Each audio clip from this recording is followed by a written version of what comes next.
bahas tentang baby blues, di mana baby blues itu sesuatu yang banyak terjadi pada wanita, 79% orang mengalaminya. Dan orang-orang nggak sadar kalau itu sebenarnya kelainan. Ada banyak hal yang bisa kita bahas dari baby blues ya, penyebabnya apa, kenapa bisa begitu, lalu harus bagaimana, mungkin nanti bisa dibahas di diskusi. Untuk menyingkat waktu, setelah baby blues ini kalau tidak tertangani dengan baik, ini akan bisa meningkat menjadi depresi postpartum. Depresi postpartum ini hampir mirip dengan depresi pada umumnya, tapi ini diakibatkan karena proses persalinan. Nah, depresi postpartum itu simptom-simptomnya diantaranya adalah sedihnya kelewatan, ya, sedihnya berhari-hari.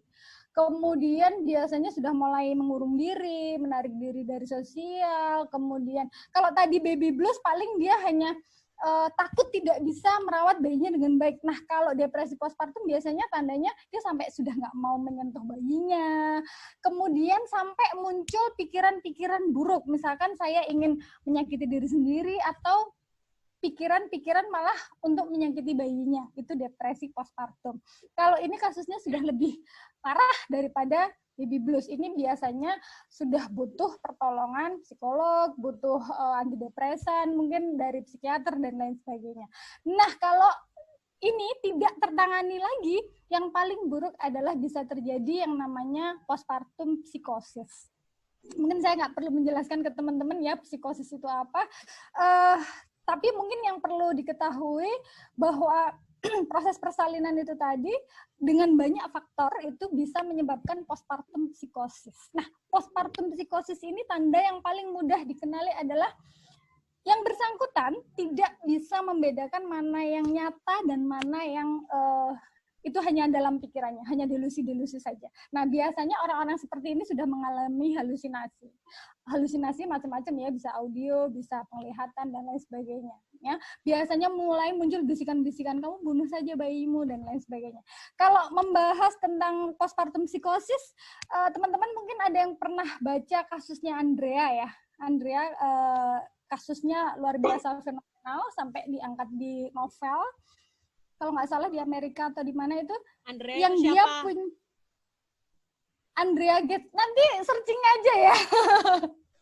Ya, jadi kalau tidak salah singkat ceritanya adalah dia punya tiga anak, kemudian dia awalnya dia adalah wanita karir, awalnya dia wanita karir biasa, punya suami, kebetulan suaminya mapan, kemudian setelah menikah dia memutuskan untuk di rumah saja untuk merawat anak-anaknya, kebetulan akhirnya dia melahirkan sampai punya 3 anak dan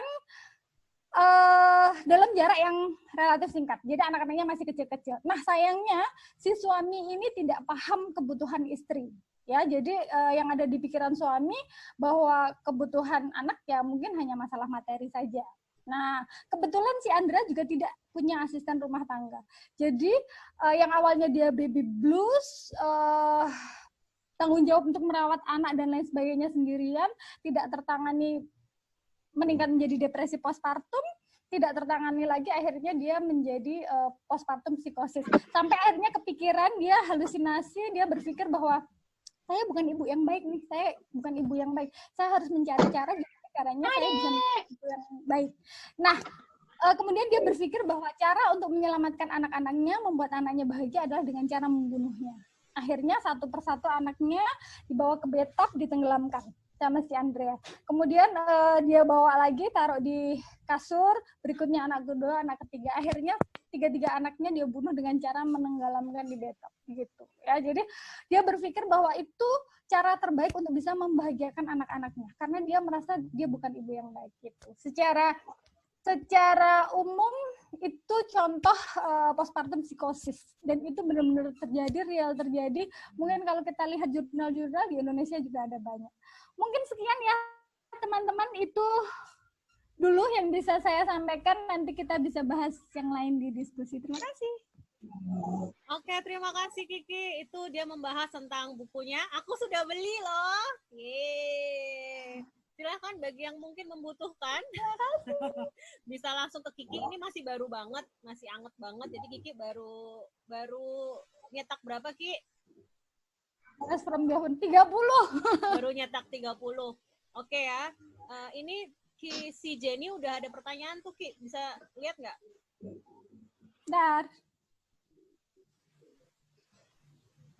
Iya, betul.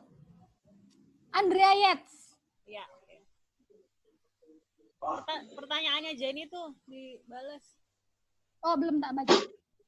Oke, mungkin lanjut dulu sambil tak baca pertanyaannya.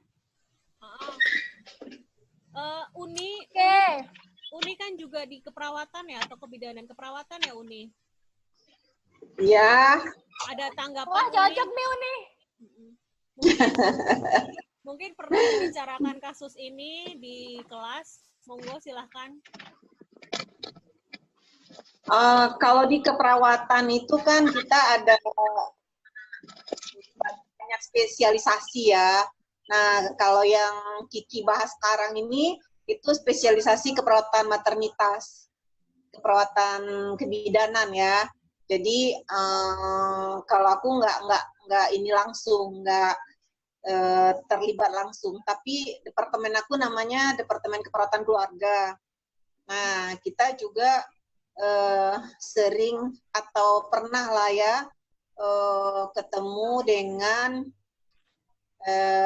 ibu-ibu, tapi kita belum pernah sampai pada ibu postpartum dengan masalah ya. Tapi ibu hamil itu sering seperti menolak kehamilan. Nah, itu ada pernah kasusnya. Terus tidak menghendaki kehamilan. Nah, itu saya rasa itu juga mungkin ada penyebab ya barangkali Ki ya. Nanti akan terjadi masalah postpartum ya Ki ya barangkali ya. Betul. Atau kita ketemunya yang sampai saat ini ya kita ketemunya ibu anak-anak yang ibunya meninggal, ada yang karena bunuh diri, tapi nggak satu di antara sekian, maksudnya selama kita dinas itu ya 1-2 baru yang kita ketemu kasusnya gitu ya. Yang tapi setelah setahun usia anak tuh Ki, makanya apakah gejala ini munculnya langsung setelah melahirkan, apa setelah berapa bulan setelah melahirkan gitu. Jadi usia anak 1 tahun, ibunya malah bunuh diri, gantung diri ibunya. Nah itu seperti itu ya. Tadi Kiki bilang bahwa tidak menyadari gitu, kalau si ibu mengalami masalah kejiwaan karena merasa tidak punya riwayat gangguan jiwa. Nah gitu mungkin ya Ki ya. Keluarga jadi nggak ngeh gitu, dikira ada masalah di kantor, ada apa gitu. Nah jadi ternyata yang sampai sampai mencederai anak kita belum pernah dapat kasus. Tapi yang meninggal, yang bunuh diri. Setelah melahirkan, usia anak paling tua sekitar 1 tahunan gitu ada.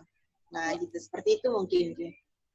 Iya betul banget Uni. Jadi kalau itu tadi disampaikan Uni terjadinya bunuh diri setelah setahun ya, itu tepat sekali karena biasanya depresi postpartum itu begitu Uni. Kalau di awal-awal jaraknya kalau baby blues itu kan biasanya hanya terjadi 0 sampai dengan 14 hari. Seharusnya setelah 14 hari kan dia sudah mulai beradaptasi ya. Biasanya dia akan menurun dengan sendirinya, akan sembuh dengan sendirinya. Nah, pada beberapa kasus yang tidak tertangani, dia justru lebih dari 14 hari itu semakin parah. Nah, dia semakin menarik diri, dia semakin takut memegang bayinya misalnya. Kemudian dia apalagi semakin dia tidak bercerita ke orang lain itu semakin berbahaya untuk diri. Iya, betul. Mungkin tertutup ya, Ki biasanya orang itu ya.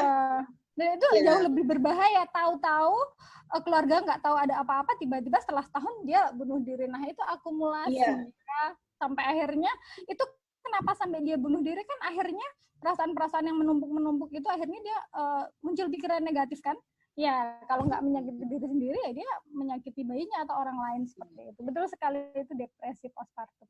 Jadi betul nyambung yang tadi ditanyakan oleh Jenny ya. Kenapa sih orang kok bisa mengalami baby blues? Satu jelas perubahan hormon ya.